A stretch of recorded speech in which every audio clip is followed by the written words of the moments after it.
샬롬, 오늘의 말씀주기 이봉희 간사입니다. 어느덧 2월도 막바지에 이르렀습니다. 시간이 너무 빠르죠? 이렇게 흘러가는 시간 속에서 중심을 잃지 않고 하나님과 동행하기 위해서는 역시 하나님의 말씀을 부지런히 묵상하는 것이 중요합니다. 그런 말씀에 대한 사모함으로 나온 여러분들을 축복하고 오늘의 풍삼 큐티를 시작하겠습니다.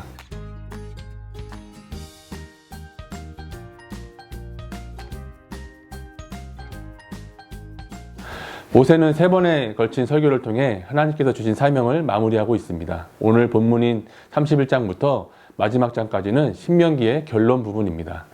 모세는 자신의 나이가 120세로 더 이상 출입하지 못하겠다고 기록하고 있습니다.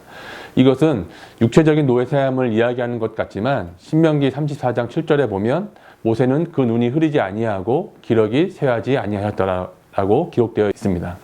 그렇다면 모세는 왜 가나안 땅에 들어가지 못했을까요? 그 이유는 민수기 20장에서 모세가 가데스에서 하나님의 거룩함을 나타내지 아니한 거로 모세는 가나안 땅에 들어가지 못한다고 기록하고 있습니다. 그래서 오늘 본문의 말은 육체적 노쇠함보다는 모세의 사명이 다했다는 것을 말하는 것입니다. 지난 세월 광야에서의 40년의 이스라엘 백성들을 인도하며 가나안 앞까지 온 모세가 얼마나 억울했을까요?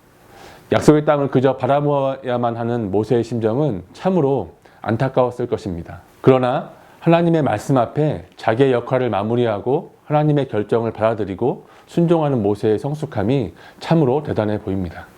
이제 가나안 입성을 앞둔 이스라엘 백성에게 모세는 다시 한번 강조하며 이야기합니다. 내 하나님 여호와께서 너보다 먼저 가서 민족들을 멸하고 그 땅에 차지하게 할 것이다.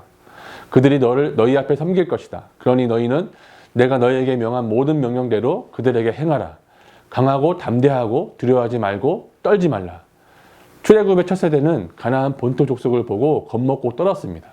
이제 다시금 그 세대가 가나안 족속과의 전쟁을 앞둔 상황에서 모세는 이스라엘 백성들에게 첫 세대의 실수를 반복하지 않도록 그들을 교육하고 있는 것입니다. 그러면서 모세는 이스라엘 백성에게 강하고 담대하라고 이야기합니다. 여기서 강하고라는 뜻을 잘못 이해하기 쉽습니다. 여러분은 강하라 이렇게 이야기하면 어떤 이미지가 떠오르십니까? 강하라, 파워, 힘, 능력, 어떤 물리적인 이미지가 떠오르지 않습니까? 그러나 여기서 강하고의 히브리의 뜻을 보면 하자크라는 단어를 쓰고 있습니다. 이 단어의 뜻은 꽉 잡다, 달라붙다, 밀착되다 이런 뜻입니다. 이스라엘 사람들에게 강하다라고 하는 것은 하나님을 꽉 잡고 있을 때, 하나님께 달라붙어 있을 때, 하나님과 밀착되어 있을 때 강하다고 하는 것입니다. 우리는 모두 부족하고 연약한 존재입니다. 그러나 우리가 언제 강할 수 있습니까? 하나님을 꽉 붙잡고 있을 때, 하나님께 완전히 밀착되어 달라붙어 있을 때 우리는 강할 수 있습니다. 내가 강한 것입니까? 아닙니다. 내가 붙잡고 있는 하나님이 강한 것입니다. 내가 약할 때 곧 강하다는 사도 바울의 고백처럼 하나님을 꽉 붙잡고 밀착되어 하나님을 경외함으로 신뢰함으로 강한 사람이 되시길 바랍니다. 이 험난한 세상 속에서 이러한 강함이 없이는 우리의 인생은 쉽사리 흔들리고 넘어집니다. 진짜 강함은 하나님을 얼마나 붙잡고 있느냐, 얼마나 하나님께 빈틈없이 밀착되어 있느냐에 달려 있습니다. 이런 상태가 바로 거룩한 상태, 거룩한 삶입니다. 우리의 거룩함은 내가 무엇을 해서 거룩한 것이 아니라 우리를 창조하신 그분을 꽉 잡고 있는 것입니다. 이것이 강함이고 거룩함입니다. 그래서 우리가 해야 할 가장 중요한 훈련은 매일의 삶 가운데 그분을 의지하고 그분 안에 거하는 것입니다.